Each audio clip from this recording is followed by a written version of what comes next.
Introduction. Today, our physics teacher is going to perform an experiment in the physics lab. She starts the experiment in front of the students. She took a cardboard having a hole at the center. She made an electronic circuit and passed the wire from that hole. Then, she sprinkles the iron dust on the cardboard uniformly. After set up the arrangement, she switches on the circuit. When she switches on, some movement is shown in the iron dust particles and they start arranging in concentric circles pattern. She performed this experiment to show you the magnetic effect of current. You saw the iron dust particles arranged into the concentric circle pattern due to the magnetic field generated by the electric current. Students, today we'll study more about the moving charges and magnetism. Objectives.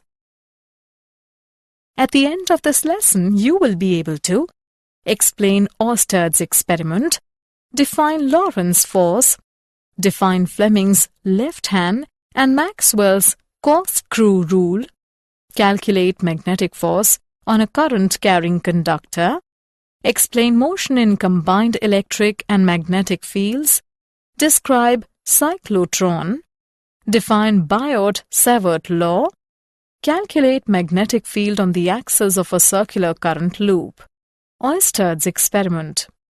Oersted observed that a straight wire carrying electric current deflected a nearby magnetic compass needle. When the wire is held above the needle and the current flows from south to north, the north pole of the magnetic needle gets deflected towards the west. And when the wire is placed below the needle, the direction of deflection of the needle is reversed. The alignment of the needle is tangential to a circle centered on the wire. The deflection is stronger on increasing the current or bringing the needle closer to the wire. Iron filings sprinkled around the wire arrange themselves in circles concentric to the wire. Aurora borealis. It is a natural phenomenon displayed as magnificent colors in the sky in the latitudes near the poles. Electrons and protons mostly emitted by the sun during a solar flare are trapped in helical paths along the Earth's magnetic field. These particles become crowded near the polar regions where the Earth's magnetic field lines are closer. They occasionally collide with atoms and molecules in the upper atmosphere, causing them to emit light. In the north, this phenomenon is called the aurora borealis, and in the south, it is called the aurora australis. Lorentz force. A charge Q moving with a velocity v in a magnetic field B experiences a force generally known as the magnetic Lorentz force. It is given by F is equal to Q into cross product of V and B. In magnitude, F is equal to QVB sin theta.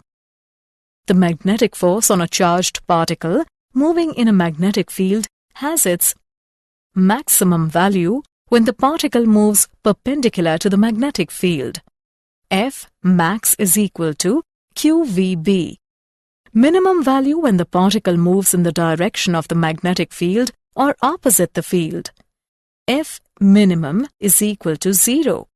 Fleming's left-hand rule. If the forefinger, central finger and thumb of left hand are stretched mutually perpendicular to each other, such that the forefinger may point field and central finger may point current, the thumb will show the direction of force. This rule is used for a current-carrying wire in a magnetic field, such as a wire on the armature of a motor. Maxwell's corkscrew rule. Imagine a right-handed corkscrew placed along the current-carrying conductor. If the screw is rotated so that it moves in the direction of flow of current, then the direction of rotation of the thumb gives the direction of magnetic lines of force. Assessment. Before proceeding further, let us know how much you have learned. Drag and drop the correct option. magnetic force on a current-carrying conductor. The moving charge carriers constituting a current in a conductor experience magnetic force when the conductor is placed in a magnetic field. We consider a segment of a conductor of uniform cross-sectional area A carrying a current I in a uniform magnetic field B. We consider a current element I dl of the conductor.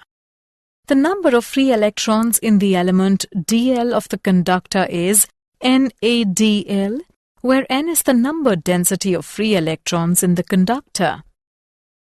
The magnetic force experienced by the current element IdL is given by minus ENaDl into cross product of V and B, which is equal to I into cross product of dl and B, where I is the current in the conductor. The resultant force F on the conductor is the vector sum of the contributions of all the elements constituting the conductor. Now we get the result F is equal to I into cross product of L and B. The magnitude of magnetic force on the straight conductor is given by F is equal to BIL sin theta. Example. Let's take an example of magnetic force on a current-carrying conductor. A horizontal wire 0.1 meters long carries a current of 6 ampere.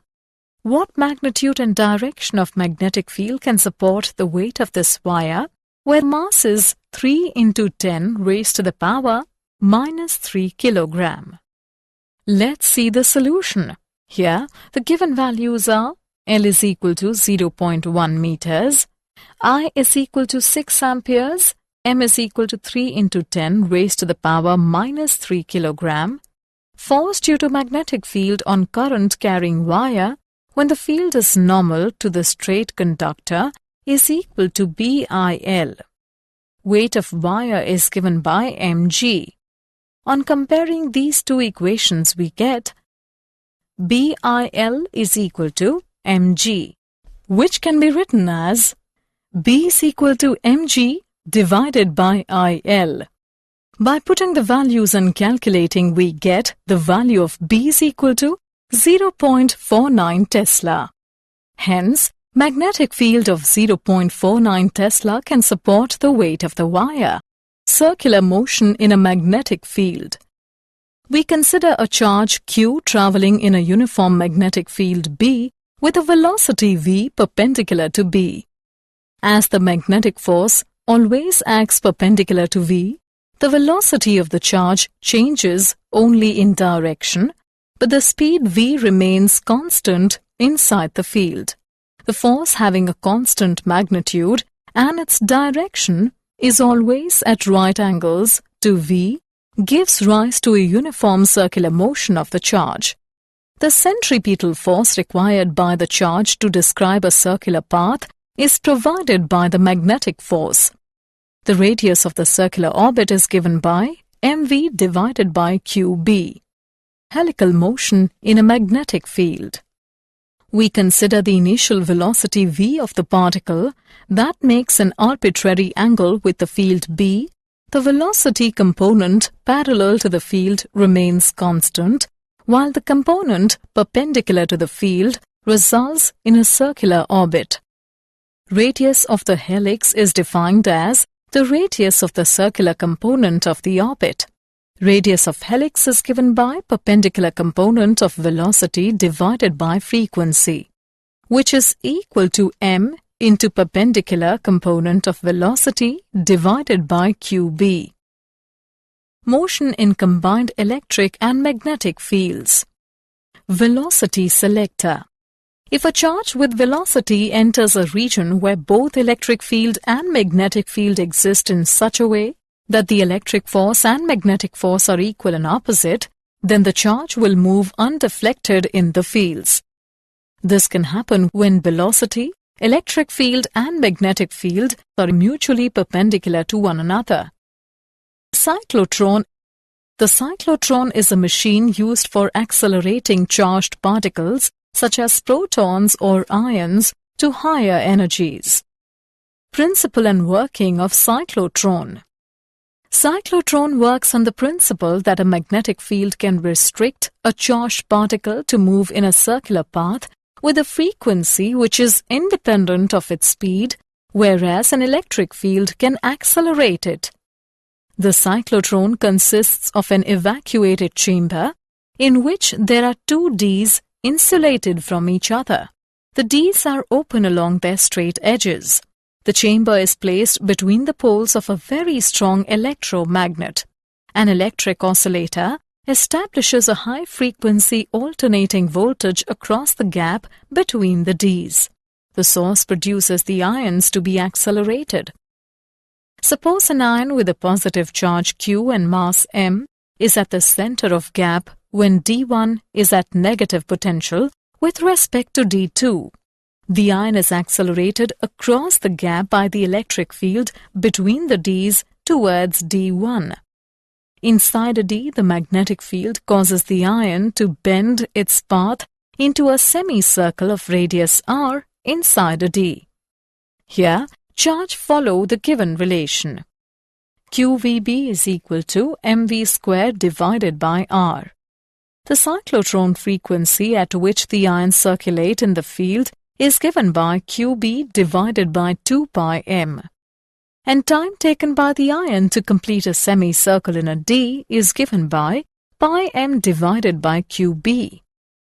At resonance condition, the ion arrives between the Ds exactly in time to be repeatedly accelerated and gains energy.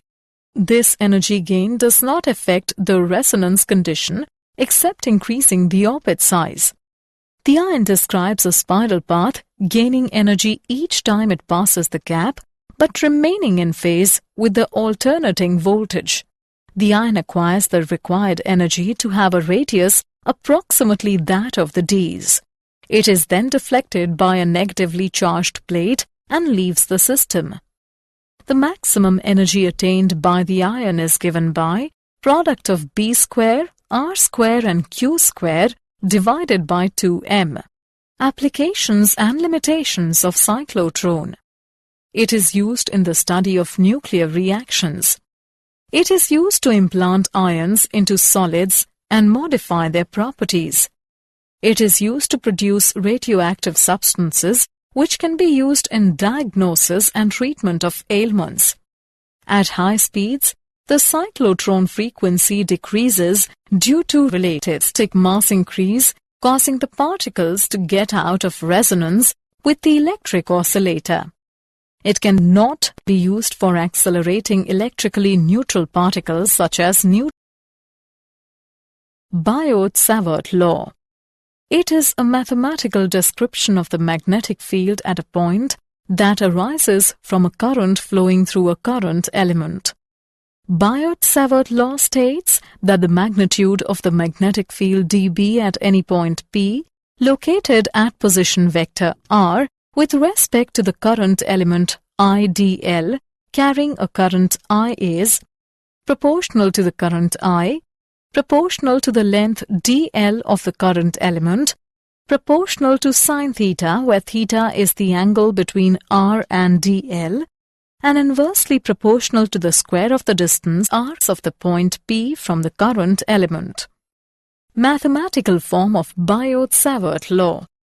In mathematical form, dB is equal to k multiplied by I and cross product of dl and r cap divided by r square, where k is the proportionality constant and its value is given by mu naught upon 4 pi. Now Biot-Savart law becomes in vector form is given by dB is equal to mu naught upon 4 pi multiplied by I and cross product of dl and r cap divided by r square. And in magnitude form, dB is equal to mu naught upon 4 pi multiplied by I dl sine theta divided by r square. Magnetic field on the axis of a circular current loop. Consider a circular loop of radius r through which current I is flowing. We have to calculate the magnetic field at a point P due to this current loop. The point P lies on the axis of the circular current loop. We consider an infinitesimally small element AB of length dl. According to Biot-Savart law, the magnetic field at P is given by mu naught upon 4 pi multiplied by I dl sine theta divided by a square. Here, theta is equal to 90 degrees and sine theta is equal to 1. Therefore, the magnetic field at P is given by mu naught upon 4 pi multiplied by I dl divided by a square. The magnetic fields at P due to different elements will be in different directions. All the components parallel to CP get added up, while those perpendicular to CP cancel out. Now the total magnetic field at P due to the whole of the current loop is given by closed integral of dB sine beta. By putting the values in this equation, we get a total magnetic field at P is equal to mu naught I upon 4 pi a square multiplied by sine beta and 2 pi r. But sine beta is equal to r upon a. Therefore, total magnetic field at P is equal to mu naught IR square divided by 2a cube. We can also write this equation as mu naught IR square divided by 2 r square plus x square within parentheses raised to the power 3 by 2. This magnetic field acts along the axis of the circular coil. Did you know? The cyclotrons and their beam lines consume about 1.5 megawatts of power. All known magnetic fields have been found to be produced either by electric currents or by atomic magnetic moments or by time-dependent electric fields. The low-resistance shunt serves the dual purpose of increasing the range of the meter and reducing its net resistance very substantially. Summary. Let us summarize what we have learnt. Oersted observed that a straight wire carrying electric current deflected a nearby magnetic compass needle. The magnetic force on a charged particle moving in a magnetic field has its maximum value when the particle moves perpendicular to the magnetic field. Fleming's left-hand rule is used for a current-carrying wire in a magnetic field, such as a wire on the armature of a motor. Maxwell's corkscrew rule states, if a screw is rotated so that it moves in the direction of flow of current, then the direction of rotation of the thumb gives the direction of magnetic lines a force. The centripetal force required by the charge to describe a circular path is provided by the magnetic force. Radius of the helix is defined as the radius of the circular component of the orbit. The cyclotron is a machine used for accelerating charged particles such as protons or ions to high energies. A magnetic field can restrict a charged particle to move in a circular path with a frequency which is independent of its speed, whereas an electric field can accelerate it.